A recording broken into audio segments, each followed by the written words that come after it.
વાત કરીએ ભરૂચની તો ભરૂચ કલેક્ટર તુષાર સુમેરાએ કરી મુલાકાત કે જ્યાં આમોદ પૂરગ્રસ્ત વિસ્તારની મુલાકાત કરવામાં આવી ત્યારે કલેક્ટરે બોટમાં બેસી વિસ્તારની મુલાકાત લીધી જ્યાં મુલાકાત કરી 15 અસરગ્રસ્ત લોકોને સ્થળાંતર કરવામાં આવ્યા ત્યારે મગરોથી ભરેલ નદીમાં કલેક્ટરે બોટમાં કરી મુલાકાત જ્યાં નદી વિસ્તારની મુલાકાત લઈ પરિવર્તન જે પરિસ્થિતિ છે તેનો તાગ મેળવ્યો છે।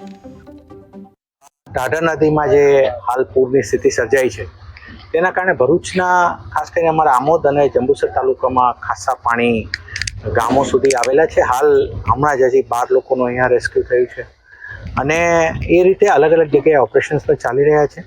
ઘણા ગામોમાં ગામની અંદર પાણી નથી પણ રસ્તાઓથી કટ ઓફ થયા છે, તો ત્યાં પણ અમે પુરવઠા બાબતનું પણ અમે એન્શ્યોર કર્યું છે કે ત્યાં તમામ પ્રકારની સપ્લાય હાલ રહે।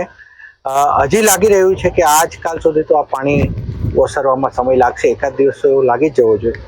અમારી તમામ ટીમો હાલ અમે 3 ડેપ્યુટી કલેક્ટર્સને અહીંયા સ્ટેન્ડ બાય પર રાખી દીધા છે અને તમામ ગામોમાં હાલ અમારી ટીમો ઓન ધ ફિલ્ડ છે। ઢાઢર નદીની અંદર જે પૂરગ્રસ્ત સ્થિતિ છે તેને લઈને ભરૂચ જિલ્લા કલેક્ટર ડૉક્ટર તુષાર સુમેરા સાહેબ આવી પહોંચ્યા હતા અને તેમને જૂના વાડિયા ગામની પરિસ્થિતિ જે સર્જાઈ છે તેને લઈને ખેતરોની અંદર આગળ બોટમાં જઈને સમગ્ર જાણકારી મેળવી હતી।